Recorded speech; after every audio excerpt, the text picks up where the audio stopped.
पाकिस्तान, बांग्लादेश, चीन और नेपाल इन देशों को मैं निकम्मे पड़ोसी इसलिए कहता हूँ क्योंकि एक दफ़ा गधा सुधर जाएगा लेकिन ये देश नहीं सुधरेंगे, और ये बात आपको भी अच्छी तरीके से पता है। खैर चीन की बात छोड़िए, वो तो थोड़ा अमीर देश है और उसका एक्सपोर्ट भी काफ़ी ज़्यादा है, लेकिन बांग्लादेश और नेपाल जैसे देश तो टोटली हर चीज़ के लिए भारत पे ही निर्भर है, और यही देश भारत से पंगे लेने के अलावा कुछ नहीं कर रहे। दरअसल बात नेपाल की हो रही है, जिसने फिर एक बार वही पुराने तेवर अपनाते हुए भारत विरोधी एजेंडा चलाना शुरू कर दिया है। आप ये आर्टिकल देख रहे हैं, देखिए इसमें क्या लिखा है। दरअसल नेपाल में जो भारत विरोधी ओली सरकार है उसने अपनी नई नोट प्रिंट कराने का ऑर्डर सीधे चीन को दे दिया है। अब बात नए नोट छापने की नहीं, तो ये जो नया नोट है उसमें सीधे सीधे भारतीय जमीन को नेपाल की बताई गई है। खबर के मुताबिक नेपाल की चीन समर्थक ओली सरकार ने अपनी 100 रुपए के नए नोट पर विवादित नक्शा छापकर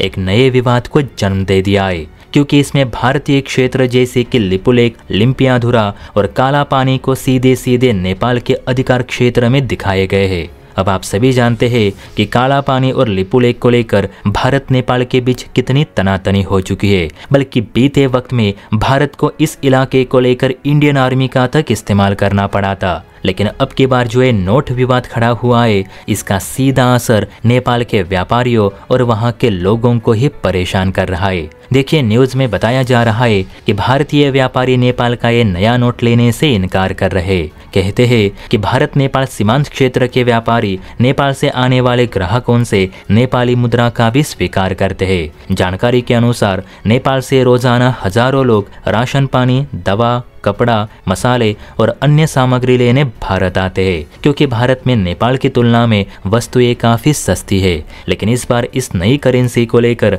नेपाल के नागरिकों की मुश्किलें काफ़ी बढ़ गई है, और भारतीय व्यापारियों ने भी इस मामले में एकता का परिचय देते हुए इस नए 100 रुपए के नोट को लेने से इनकार कर दिया है, और ओली सरकार को साफ साफ संदेश भी दे दिया है कि भारतीय इलाकों को अपना बताने वाली नोट ना तो हम स्वीकार करेंगे, ना ही इसे लेन देन में इस्तेमाल करेंगे, और जब तक ये नोट बर्खास्त यानी चलन से बाहर नहीं होती तब तक एनटीसी यानी नेपाल ट्रेड कॉरपोरेशन के साथ हम व्यापार नहीं करेंगे। आपको बता दूं कि नेपाल ने करीब 30 करोड़ रुपयों के नए नेपाली नोट को छापने का ऑर्डर चीन की China bank note printing and meeting corporation को दे दिया है, जिसका भारतीय व्यापारी जमकर विरोध कर रहे। वैसे भी ये ओली जब भी नेपाल का पीएम बना है तब तब नेपाल भारत के रिश्ते खराब ही हुए हैं, और अब तो भारत सरकार के साथ साथ भारतीय व्यापारी भी नेपाल से नाराज हो चुके हैं। और अगर यही हालात रहे तो वो दिन दूर नहीं जब नेपाल को हर चीज चीन से ही मांगनी पड़ेगी,